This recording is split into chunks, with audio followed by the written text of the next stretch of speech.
जैसे अखंड ज्योत जलाते समय 9 दिन की ज्योत जलाते समय हंडी रखना जरूरी है, जिससे ज्योत जलती रहे, उसी तरह जब तक यह मनुष्य का देह है और इसके भीतर जब तक ज्योत जल रही है श्वास की, तब तक परमात्मा की कथा और शिव के मंदिर की हंडी रखना जरूरी है, जिससे ये ज्योत अखंड जलती है।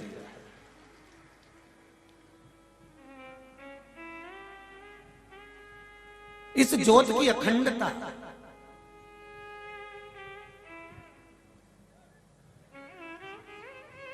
इस ज्योत की अखंडता तब रहेगी जब तक ये भगवान के मंदिर नहीं जाता, ये ज्योत की अखंडता नहीं रह पाती।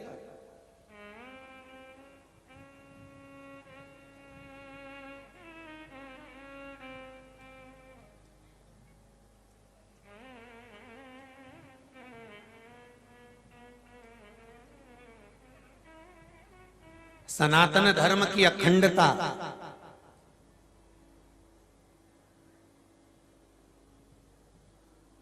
पूर्व में भी रही है। सनातन धर्म की अखंडता में धोती और चोटी,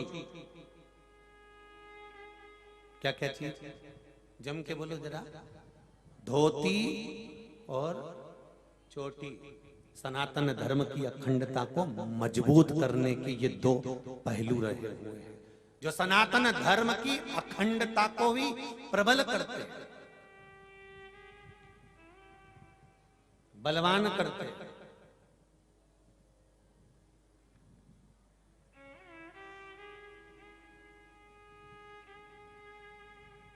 भगवान की अविरल भक्ति को हमें जिस स्वरूप में ग्रहण करना है, भगवान को उसको पाने का एक तरीका, हर जो जन्म लिया मनुष्य है उसके लिए हमारे वेदों में, हमारे शास्त्रों में, हमारे ग्रंथों में वर्णन किया गया।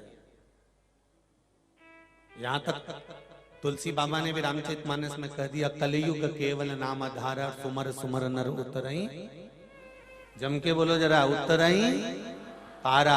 कलिकाल में नाम की आधारशिला है। तुलसीदास जी ने यह नहीं लिखा कि कलयुग केवल राम आधारा। तुलसीदास जी को मालूम था कलयुग आएगा तो कोई राम का भजन करेगा, कोई कृष्ण का भजन करेगा, कोई माधव का भजन करेगा, कोई देवी का भजन करेगा, कोई हनुमान का भजन करेगा, कोई शिव का भजन करेगा, जिसकी मर्जी पड़ेगी वो उसका भजन करेगा। इसलिए तुलसीदास जी ने यह नहीं लिखा कि कलयुग केवल राम आधारा। तुलसीदास जी ने तो लिखा कलयुग केवल नाम आधारा। तुम किसी का भी नाम लो, पर नाम लेते समय तुम्हारा विश्वास, तुम्हारी दृढ़ता, तुम्हारी श्रद्धा, तुम्हारा बल, दृष्टि, चित्त, ये सब एकाग्र चित्त होना चाहिए। जब तुम्हारा दिल, हृदय, मन, चित्त, वृत्ति ये सब परमात्मा के चरणारविंद में जब एकाग्र चित्त हो जाएगी तो शिव महापुराण की कथा कहती है, राम कथा कहती है, फिर परमात्मा को मिलने में देरी नहीं होगी, भगवान मिल जाएगा।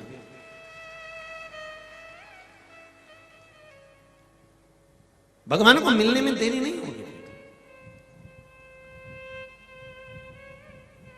शिव महापुराण के प्रारंभ में देवराज ब्राह्मण का चरित्र आता है।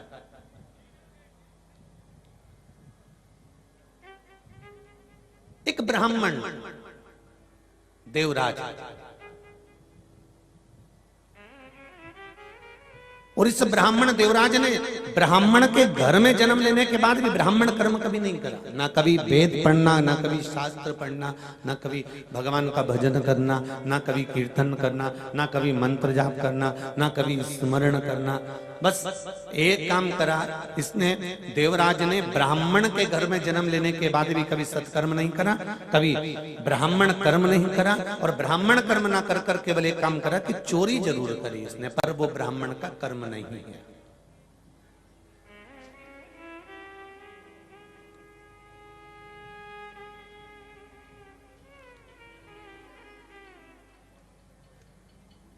ब्राह्मण का कर्म है शास्त्र पढ़ना, शास्त्र सुनाना। वैश्य का कर्म है धन एकत्रित करना। क्षत्रिय का कर्म है रक्षा करना। शूद्र का कर्म है सेवा करना।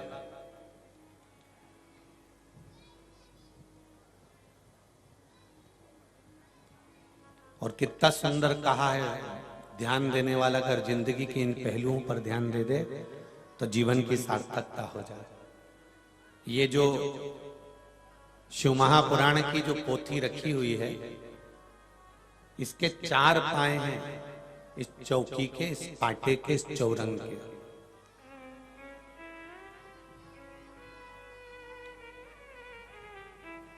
जिस पर भगवान की ये पोथी रखी है, ब्राह्मण जिसके ऊपर श्रीमद् भागवत रखते हैं, रामचरितमानस रखते हैं, शिव महापुराण रखते हैं, पद्म पुराण, अग्नि पुराण, नर्मदा पुराण, ब्रह्मवर्ता पुराण, जो भी पुराण ब्राह्मण अगर किसी पाटे पर रखता है तो उसकी चौकी पर रखता है। चौकी के 4 पाए होते हैं। किस किस के घर में चौकी है?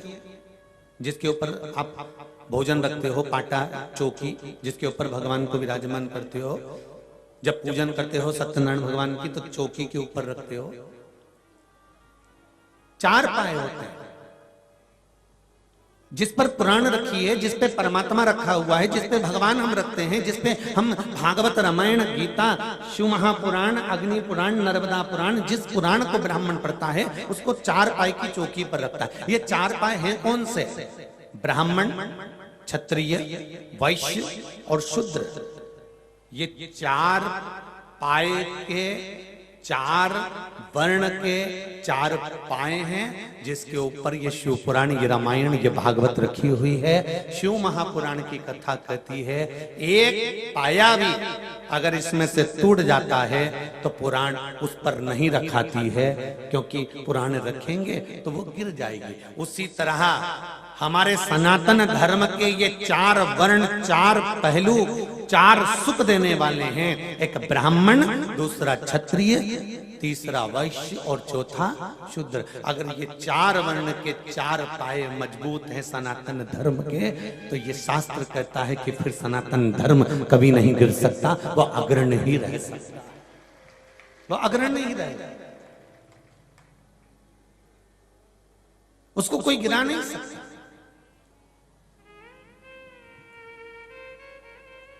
देवराज नाम का ब्राह्मण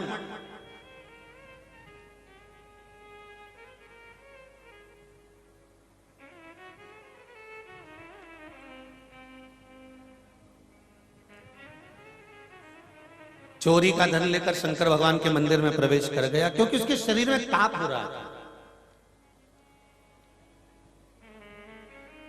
महाराज, सारे तीर्थ धाम आपके चरणों में, हे भोलेनाथ प्रणाम आपके चरणों में। महाराज, जो सुकून नहीं पूरे संसार में, जो सुकून नहीं पूरे संसार में, वो सुकून मिलता है महादेव के दरबार में।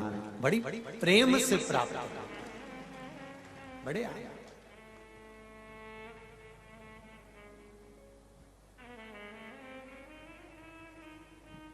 चोरी करने वाला देवराज अगर धन की चोरी कर कर लेकर जा रहा है और उसके शरीर में अगर तपन हो रही है, उसके शरीर में अगर कुछ बेकार लग रहा है, उसके शरीर में ताप पड़ रहा है, उसके शरीर में बुखार आ रहा है, उसके शरीर में कष्ट है, तो देवराज अगर कहीं गया तो कितनी सारी जगह थी देवराज को छुपने के लिए, कहीं दूसरी जगह चले जाता, पर नहीं, अगर देवराज गया तो महादेव के चरणों में गया, शिव मंदिर में गया। और आपको भी पहले कथा में कहा, आज फिर कह रहा है, जीवन में अगर कष्ट हो, दुख हो, तकलीफ हो, शरीर में, परिवार में अगर कुछ भी समस्या है, तो सारी समस्या का हल एक लोटा जल, बस सारी समस्या का हल हो जाएगा। ना कोई बाबा जोगी के चक्कर में पड़ना है, ना कहीं झाड़ फूक के चक्कर में पड़ना है, ना कहीं बभोता बभूति के चक्कर में पड़ना है। अपने को तो एक के चक्कर में पड़ना है, जो शमशान में अखंड ध्वनि रमा कर बैठा हुआ है। कौन है वो? देव अधिदेव महादेव। परिवार वाले भी आग लगाकर चले जाएंगे, जब मरोगे शमशान में अकेला छोड़ के आग लगा के चले जाएंगे। कौन आएगा रात को तुमसे बात करने के लिए? परिवार वालों से कहते हैं ना, जब मैं मरूं तो मेरा हैंड सेट चिता पे धर देना। होगा रखेगा कोई? कोई रखेगा? कितना सुंदर प्रसंग है महाराज जी। एक बच्चा अपनी दादी से पूछा, दादी ओ दादी। दादी बोली हाँ। और दादी रोती जाए रोती जाए रोती जाए रोती जाए। और दादी, घर के लोग दादाजी के सारे कपड़े बाहर पटक रहे हैं। बेटा दादाजी चले गए।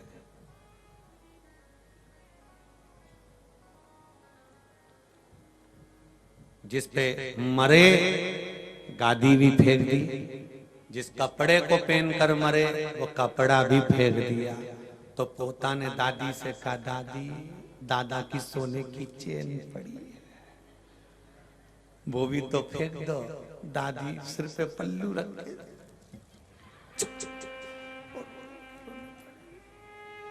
कौन फेंकेगा?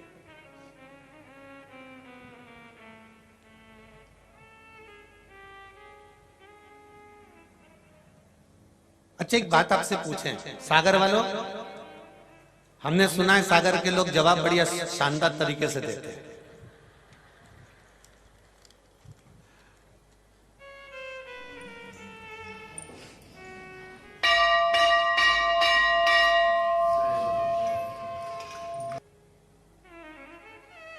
तो जितनी भी जीजियां बैठी हैं, जीजी बोलते इधर जिज्जी बोलते हैं।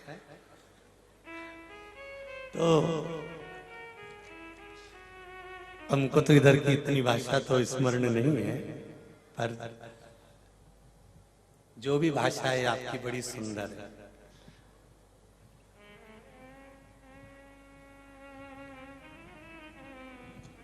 एक बात आपसे पूछना चाहेंगे, कुत्ता मरता है तो उसके ऊपर कफन नहीं डाला जाता, कपड़ा नहीं डाला जाता। पशु मरता है तो उसके ऊपर कपड़ा नहीं डाला जाता, उसके ऊपर वस्त्र नहीं डाला जाता मरने के बाद। हाथी मरा, शेर मरा, पक्षी मरा, पशु मरा, जानवर मरा, चींटी मरी, चींटा मरा, झिंगूर मरा, जलचर, थलचर, वायुचर, मछली आदि कादिक, मगर आदि जो भी मरते हैं, पशु पक्षी मरते हैं, तो उनके ऊपर कोई कपड़ा नहीं ढका जाता, उनके ऊपर उनको ढाकते नहीं हैं, वस्त्र नहीं डालते हैं। पर मनुष्य मरता है, मानव जब मरता है तो उसके तन को क्यों ढका जाता है? उसके शरीर को क्यों ढका?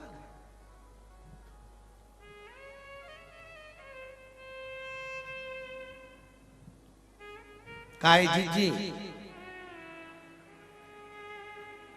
सही। तो एक पशु मरा, एक पक्षी मरा, एक जानवर मरा, एक जलचर, थलचर, वायुचर जीव मरा, उसके तन को नहीं ढका गया, वो पड़ा है, पड़ा हुआ, उसके तन को कोई ढकता नहीं है, वो पड़ा है जहां पड़ा हुआ है। पर अगर मानव अगर मरता है, मनुष्य यदि मरता है, तो उसके तन को ढाक दिया जाता है। किस लिए? क्योंकि शिव महापुराण की कथा कहती है, मनुष्य इतने अवगुण करता है, इतने पाप करता है, इतना झूठ, प्रपंच, छल, कपट, बेईमानी करता है कि मरने के बाद इसके तन पर कपड़ा इसलिए ढाका जाता है कि इसकी सारी बुराई ढक के चल जाए। पशु, पक्षी, जानवर, जलचर, थलचर, ये झूठ नहीं बोलते।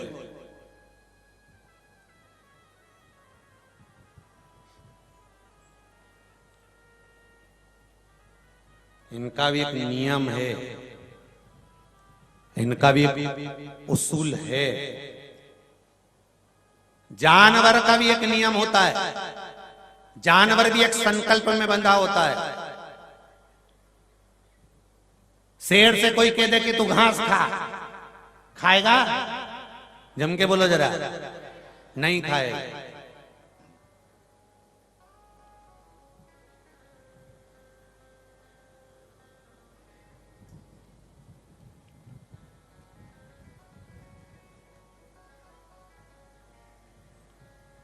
हाथी से कोई कह दे, बकरी से कोई कह दे कि तुम मांस का भक्षण करो, करेगी? नहीं। जानवर का भी एक असूल होता है कि मांसाहारी मांस का ही भक्षण करता है, शाकाहारी शाकाहार का ही भक्षण करता है। पर जानवर का एक संकल्प और एक उसूल होता है कि वो अपने नियम से चलता है कि मैं मांसाहारी हूं तो मांस खाऊंगा, मैं शाकाहारी हूं तो शाकाहारी की वस्तु ही खाऊंगा।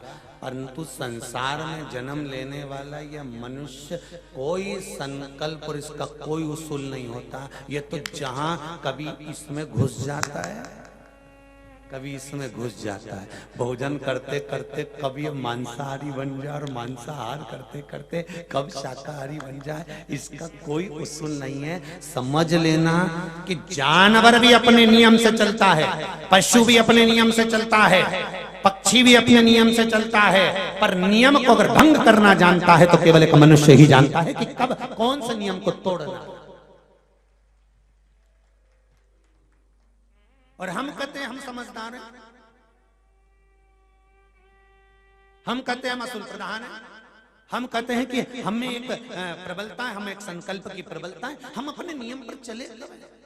माता के गर्भ से जन्म हुआ, दोनों मुष्टिकाएं बंद थी माता के गर्भ से, दोनों मुष्टिकाएं बंद, गर्भ में उल्टे लटके हुए थे और प्रतिज्ञा कर रहे थे दोनों मुष्टिकाओं को बांधकर, माता के गर्भ से मुझे बाहर निकाल दो, मैं भजन करूंगा भजन करूंगा भजन करूंगा। जैसे ही माता के गर्भ से बाहर निकले, मैं भोजन करूंगा भोजन करूंगा भोजन करूंगा, भजन गायब हो गया, भोजन चालू हो गया। कितना बड़ा संकल्प लेकर हमारा जन्म हुआ था, कितने बड़े संकल्प के अनुकूल हमारा जन्म हुआ था कि हम मृत्यु लोक में आएंगे तो भजन करेंगे, कीर्तन करेंगे, स्मरण करेंगे, मंत्र जाप करेंगे, नाम जाप करेंगे। हम जन्म लेने के बाद में भगवान की भक्ति में डूबेंगे, पर हम डूबे कहां हैं?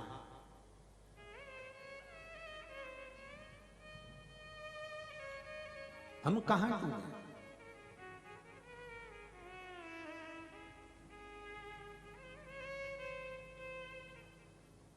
हम उस शिव भक्ति से दूर हैं, हम उस अविरल भक्ति से दूर हैं।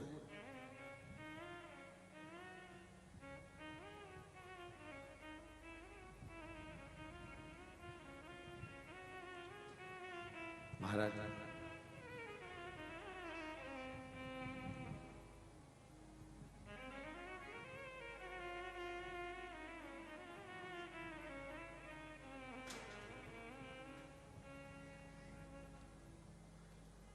एक तेरे ही भरोसे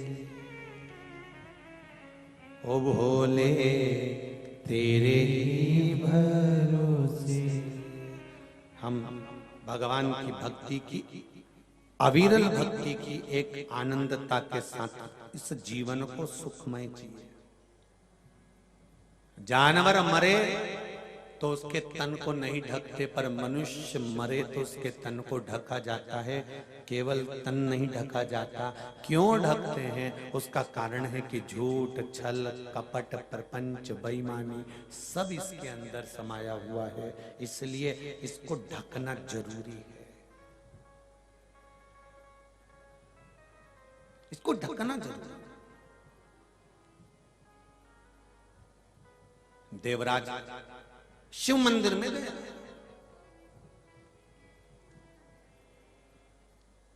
आप कहां जा रहे हैं, आप कहां बैठ रहे हैं, आप कहां पहुंच रहे हैं, इसमें आपको स्मरण होना चाहिए। मेरी माताओं, मेरे भाई, जो लोग भी इस पावन कथा को सुन रहे हैं, चाहे फेसबुक पर सुने, चाहे यूट्यूब पर सुने, चाहे इस पावन प्रांगण में सागर की इस पावन भूमि पर बैठकर कथा करस्पान करें, उनसे निवेदन है कि आप कहां बैठ रहे हैं, किस जगह पर बैठ रहे हैं। कई लोगों के मन में प्रश्न खड़ा हो जाता है, गुरुजी कथा सुनने से होगा क्या? क्या होगा कथा सुनने से?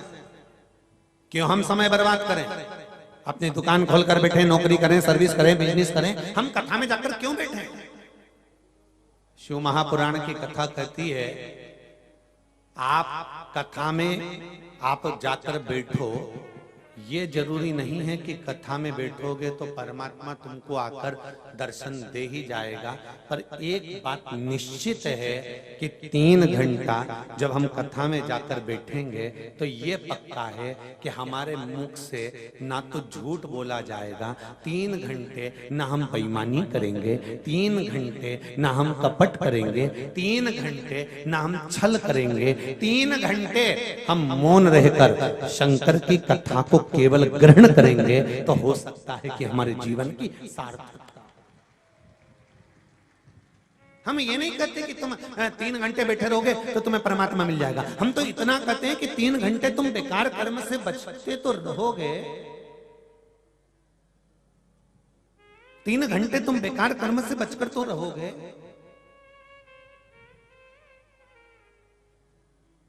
और यदि थोड़ा बहुत समय भी अगर आपका भगवान की अविरल भक्ति में लगा है और बहुत ध्यान से सुनना महाराज, इतने दूर से सागर से पटकुई तक तुम अगर ऑटो में बैठकर, गाड़ी में बैठकर, मोटरसाइकिल पर, साइकिल पर, स्कूटर पर, स्कूटी पर बैठकर अगर यहाँ तक आए हो तो एक दिन नंदी पर बैठकर, गरुण पर बैठकर वो भी तो वहां तक जाएगा, वो भी तो पहुंचेगा कि नहीं पहुंचेगा?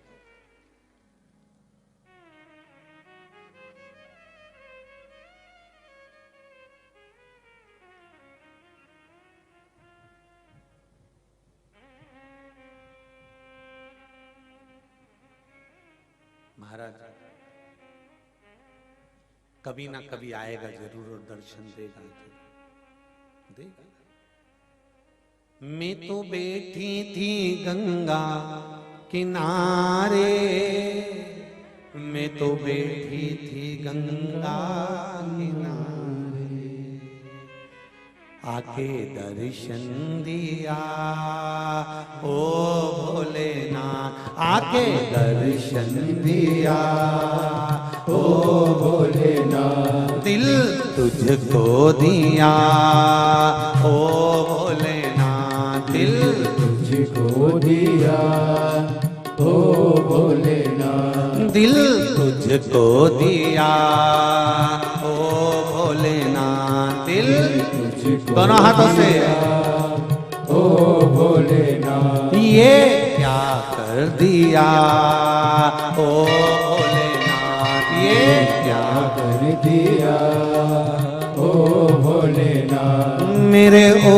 भोलेनाथ, ओ भोलेनाथ, मेरे ओ भोलेनाथ, ओ भोलेनाथ, मेरे ओ भोलेनाथ, ओ भोलेनाथ, मेरे ओ भोलेनाथ, ओ भोलेनाथ, दिल तुझको दिया ओ भोलेनाथ, दिल तुझको दिया ओ भोलेनाथ। जय हो।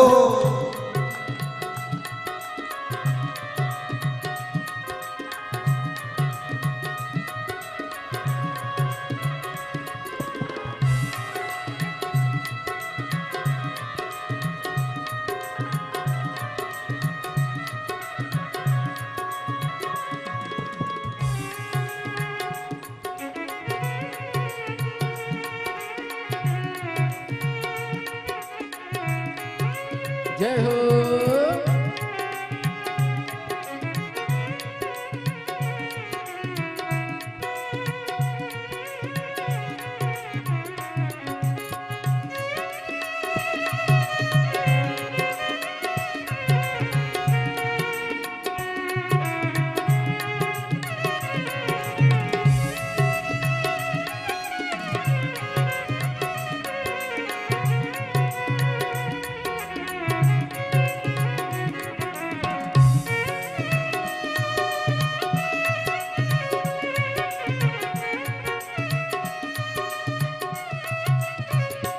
तेरे चरणों में ध्यान लगाया, तेरे चरणों में ध्यान लगाया, तेरे चरणों में ध्यान लगाया, तेरे चरणों में ध्यान लगाया, तेरे चरणों में ध्यान लगाया, तेरे चरणों में ध्यान लगाया, तेरे चरणों में ध्यान लगाया, तेरे चरणों में ध्यान लगाया, मुझे अपना लिया ओ भोलेनाथ, मुझे अपना लिया ओ भोलेनाथ, दिल तुझको दिया ओ भोलेनाथ, दिल तुझको दिया ओ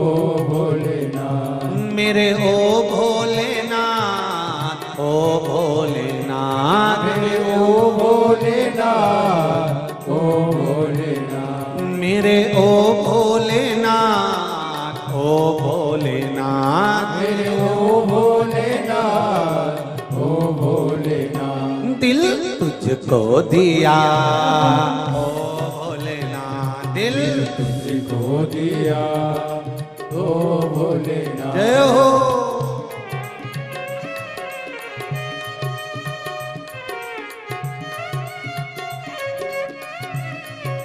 हर हर महादेव।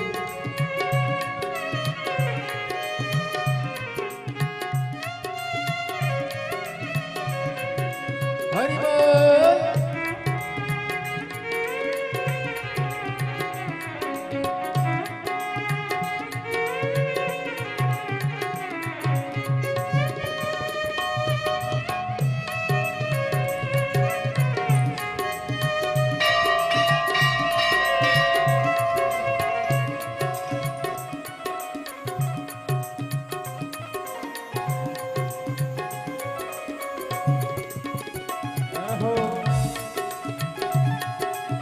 शंकर भगवान की जय।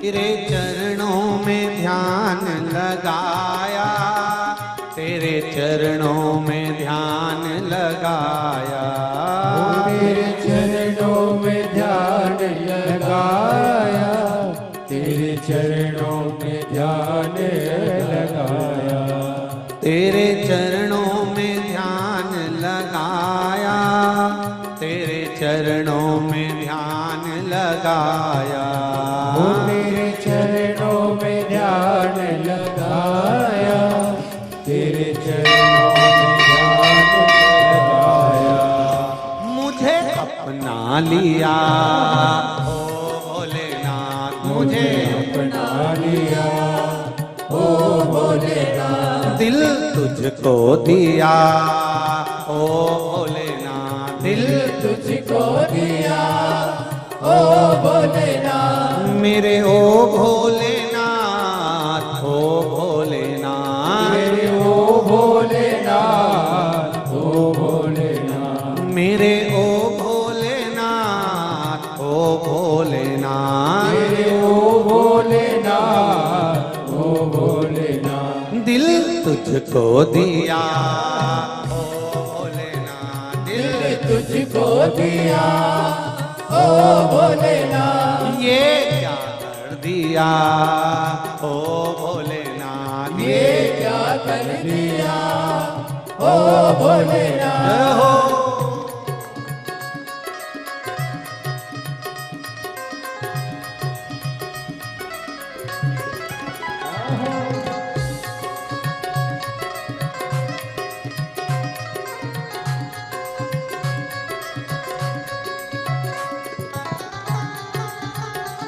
जय हो शंभो जय हो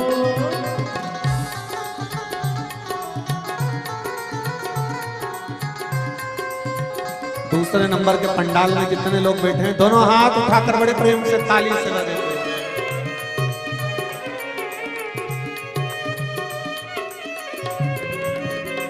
जय हो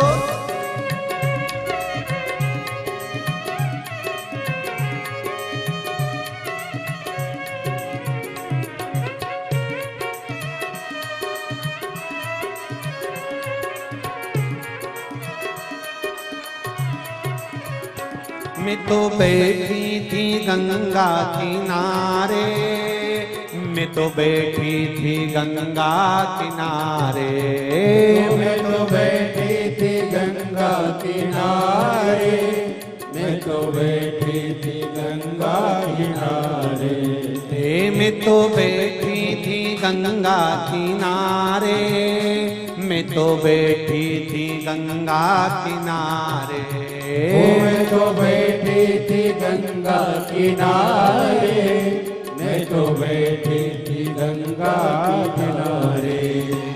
आके दर्शन दिया ओ भोलेनाथ, आके दर्शन दिया ओ भोलेनाथ, दिल तुझको दिया ओ भोलेनाथ, दिल तुझको दिया ओ भोलेनाथ, मेरे ओ भोलेनाथ, ओ भोलेनाथ, मेरे ओ भोलेनाथ, ओ भोलेनाथ, मेरे ओ भोलेनाथ, ओ भोलेनाथ, मेरे ओ भोलेनाथ, ओ भोलेनाथ, दिल तुझको दिया ओ भोलेनाथ, दिल तुझको दिया ओ भोलेनाथ, ये क्या कर दिया ओ भोलेनाथ, ये क्या कर दिया ओ भोलेनाथ, दिल तुझको दिया ओ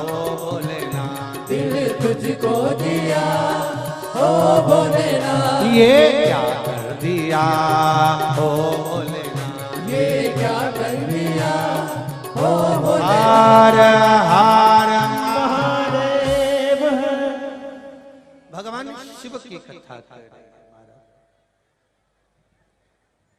तेरे चरणों में ध्यान लगाया, तेरे चरणों में ध्यान लगाया, मुझे अपना लिया ओ भोलेनाथ, मुझे अपना लिया ओ भोलेनाथ, दिल तुझको दिया ओ भोलेनाथ। शिव की आराधना में लगो, भगवान की अविरल भक्ति में लगो। जब शिव कथा कहती है, शिव महापुराण वर्णन करती है, भगवान देवाधिदेव महादेव की कथा कहती है। देवराज नाम का जो ब्राह्मण है वो तुरंत भगवान शिव के मंदिर में गया, शंकर के मंदिर में, और जब शिव के मंदिर में जब जाता है, भगवान शंकर के मंदिर में जाकर जब वो बैठता है, साथ में धन है थोड़ा सा चोरी का, और चोरी के धन को लेकर